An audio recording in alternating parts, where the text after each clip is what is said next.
I don't know who these people are. Look at the gaping hole. All pie matters!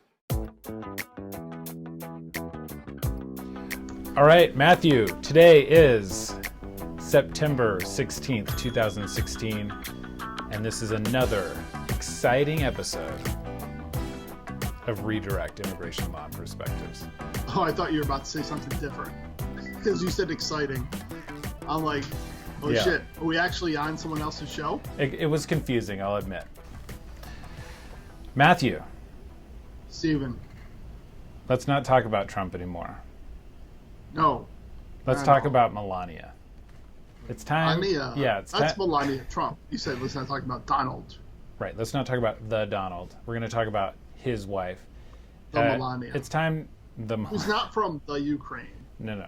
Let's She's talk. from the Slovakia. She's from the Slovenia? One of the S words. Yeah. But anyhow, let's get to some hot takes, shall we?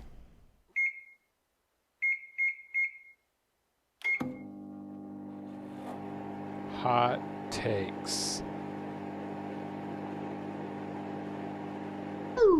We talked to our good friend, what's his name? Daniel something, Thamanon. Daniel Thamanon. Daniel Toman. Tamanon, I think is his name. A couple weeks ago, now, Thumb man. as you know, Daniel was really fired up about Melania Trump. Yep. And Melania came out with a I letter. think he has a little bit of a crush on her. Yeah. That's my It take. seems there's, yeah. That's my hot take. Yeah, there's definitely like that kind of a vibe going on. But Melania Trump released a letter from an immigration lawyer. Is a legit lawyer, unlike the Trump doctor. This is the standard that's been set, the doctor guy. And basically what this letter says is that Melania never worked without status or without a visa that allowed her to work. What's your take on this story? Big deal, not a big deal? Well, I don't think it's ever been a big deal. Some I don't people, really- some people are insisting on continuing to make this a deal. Well, the waiver. whole thing is because her husband's such an asshole. Right. So that's why it's a deal at all. Right. And whether because the disparaging remarks he's made about immigrants and maybe she didn't quite do it the right way, so to speak. I think she probably did it the right enough way. I mean, I don't know. My I take don't is, who cares? Really care. We're moving on. Matthew, Yes, Donald Trump, since we've been gone, went to Mexico. he did. Yeah. He went to Mexico. He then gave a big speech on his immigration plan. And it seems like he's really lightened up. Now, just for purposes of review, can you remind our listeners what Donald Trump's original immigration policy was? Yes, the original Donald Trump immigration policy was something like this. Deport all Mexicans. We're going to build a wall. Mexico's going to pay for it. Ban all Muslims. Okay. Yeah. So why don't you kind of, just so the audience can understand how he's changed. Yeah, so I think that it's obvious he realized that approach wasn't going to work. So his new approach, his new plan is to build a wall to deport all Mexicans, to make sure that the Mexican government pays for the wall, and to ban all Muslims. So you can really Wow. see the shift here. Wow, that's pretty dramatic. Quite a change. A lot of people are really excited about that. Yeah, I mean, I just think when we get off the show, I'm writing a check. Now, this is a story. Oh. Matthew, you can't see this, but for the folks at home, this is a story right there. This is a story that says United States denies asylum to 6,000 Haitians and Africans. So basically what's going on right now is there's a lot of Haitians, Africans, people from all over the world really who have somehow ended up in Baja California, in the great city of Tijuana, Mexico, and they are seeking asylum and trying to get into the United States. And it sounds like, based on this article, that's in Spanish, but it sounds like so far none of those people have been let in. And so it would seem surprising to me if so many people from countries like Haiti or African countries, if they're presenting themselves and literally none of them are being paroled. What do you think? What's your hot take? My hot take is I can't wait to talk to Nicole. I'm really fascinated by this story that we have this big group of refugees on our border waiting to get in, and we are, I don't think completely denying access, but limited in access. And this is something that our government has criticized European countries for doing. Right. All right, let's give her a call, shall we? Yes.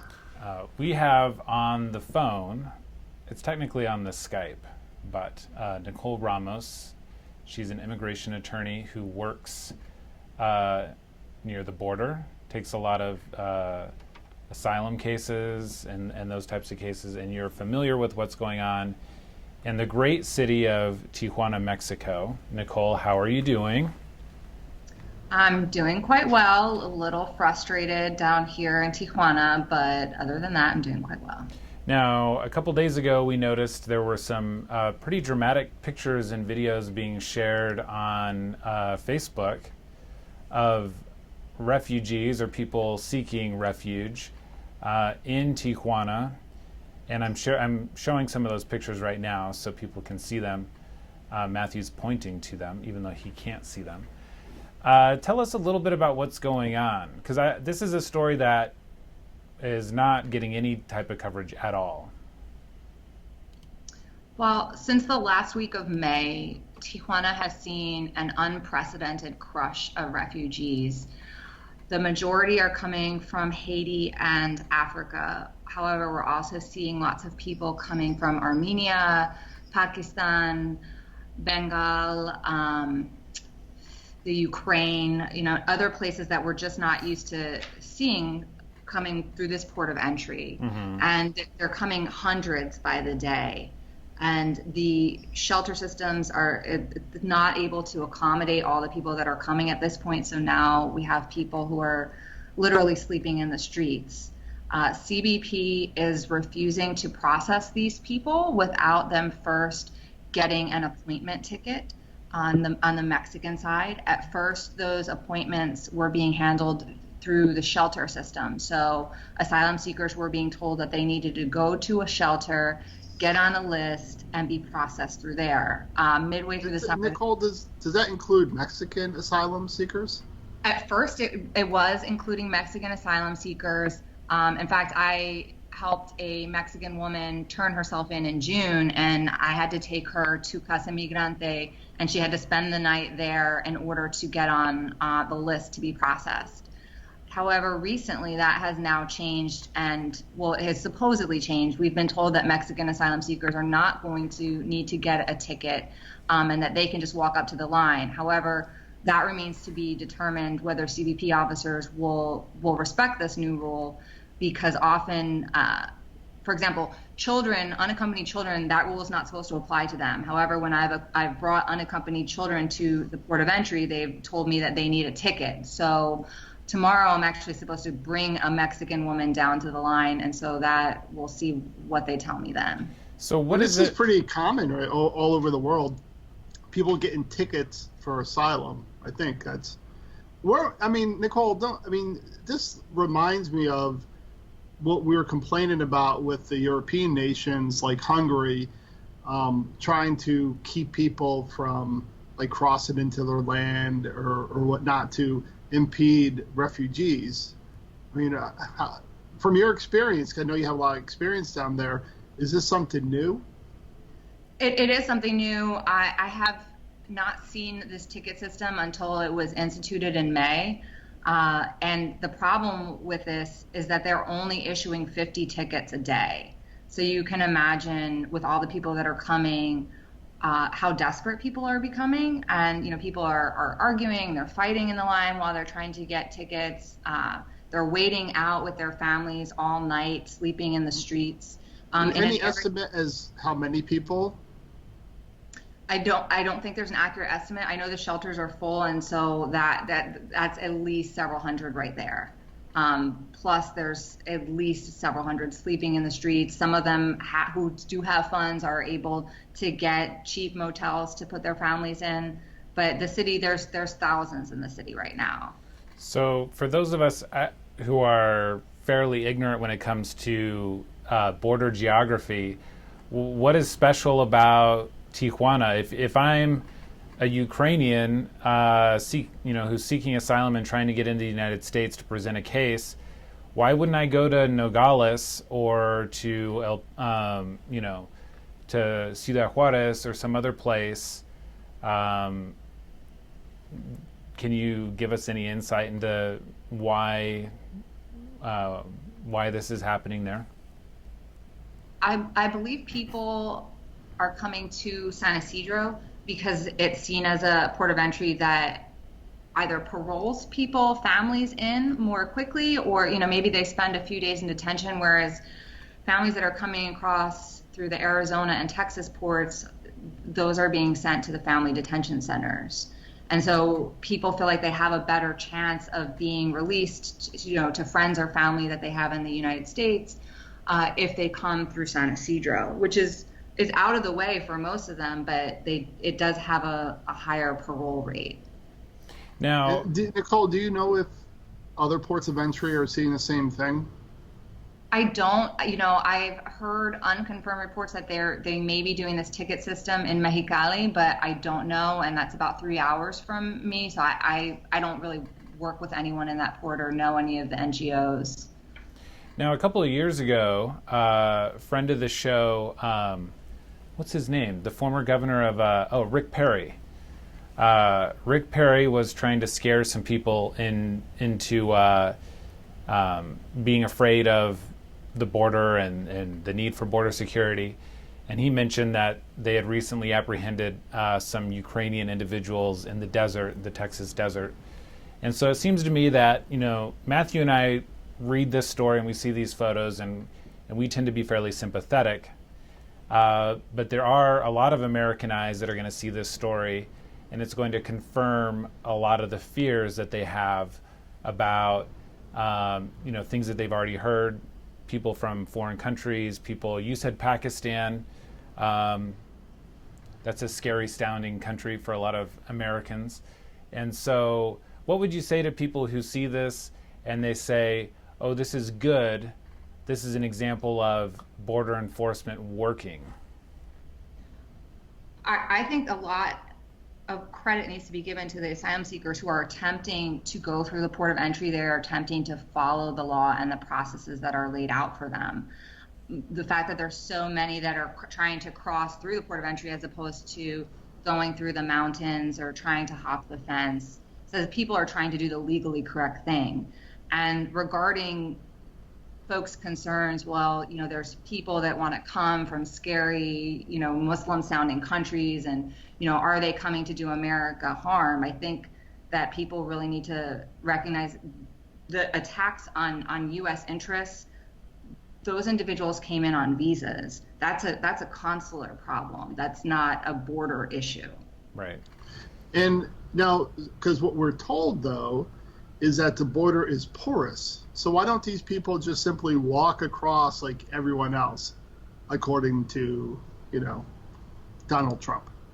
There's huge swaths of the border that have this intensely militarized fence. So it's not as porous as many conservatives would like us to believe. And the parts where there are no fence, it's very rough terrain to cross. So not only are you crossing through desert and mountains and you're dealing with the elements and getting lost and not having, food or water to carry you through, but also those are portions of the border where you need to pay a tax to the drug trafficking organization that controls that corridor. And if you don't pay that tax, either individually or through a coyote, you could be killed, or you could be kidnapped and held for ransom, or you could be forced to mule drugs across. So it's really dangerous. And so people are hesitant to take that journey for the risks. And for people who might be concerned, they might see a story like this and they might have concerns. I think it's important to point out too, in order to be released, don't you have to show some sort of ties in the United States, somebody who can take you in? After that, you're immediately placed in removal proceedings. At least here in Yakima, the people we see who've been let in, they've got sometimes weekly check-ins with ICE, ankle bracelet monitoring. So it's not like people are just let in and forgotten about. These are people that are subject to extreme vetting, as Donald Trump would say. So now, there seem to be a lot of problems with the process. What do you think some of the solutions might be to make this, a smoother and fairer process? I think that given the resources that our government has, I mean, we can put a hospital up in Iraq in a day. We can put a base up in a day. They can bring more people down to the border, whether it's CBP officers, whether it's National Guard, and they can start setting up trailers or tents and certainly they can process more than 50 people a day.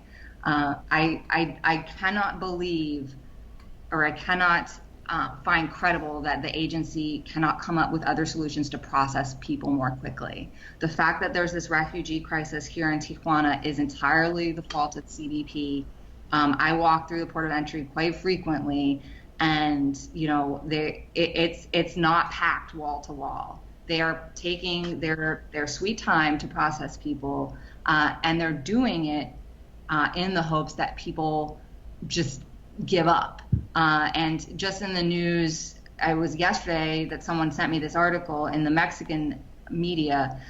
They're in the Mexican media, they are reporting on the cooperation between the Mexican authorities and CBP. So it's no secret to anyone in Mexico who's reading the news that the agencies are cooperating around this ticket system. But also more troubling is you have Mexican government officials quoted as saying 100% of the asylum cases of the Haitians and Africans are being denied. I think we all know that that's impossible because CBP is not adjudicating these applications. Some of these people are being let in and they're being paroled, and their cases are not even close to being done. And so it appears to be a propaganda campaign to dissuade more asylum seekers from coming. Right. And we're not talking about, hundreds of thousands, right? I mean, we're talking hundreds, maybe less than 1,000. So these aren't huge numbers like they're dealing with in Europe, right? No, it is nowhere near the level of what they're dealing with in Europe. Right. All right. Well, this is an interesting story, and it's good to get some firsthand accounts of what's going on because it's just not in the news. So, Nicole Ramos, we appreciate you coming on the show. Yeah, and Nicole, you do great work. I know Stephen does really appreciate all the work that you do down there, and so keep it up. Thank you. Send some more troops. You want troops? I need troops. All right, you guys have a great day. You too. Bye-bye. You too. Thanks, Nicole.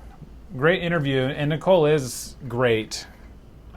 She's helped me with a couple of cases, actually, provided really good information, and so if you are an immigration lawyer or if you happen to be somebody in that general area and you need somebody in Tijuana who's on the ground, Nicole Ramos is a great person to reach out to. Right, and she is a good friend of our friend, Nora Phillips. Friend of the show. Friend of the show. And if you want information on how you can help down in Tijuana, you can shoot us a message and we can get you in touch with Nicole. Yeah. Now, Matthew, it was really great talking to you. I know. Oh, no, it was great talking to you, too. You're so silly. Stop it. Now, you have a good week, and we'll talk to you again soon. Good. Give my love to Sophia. You too. To yours.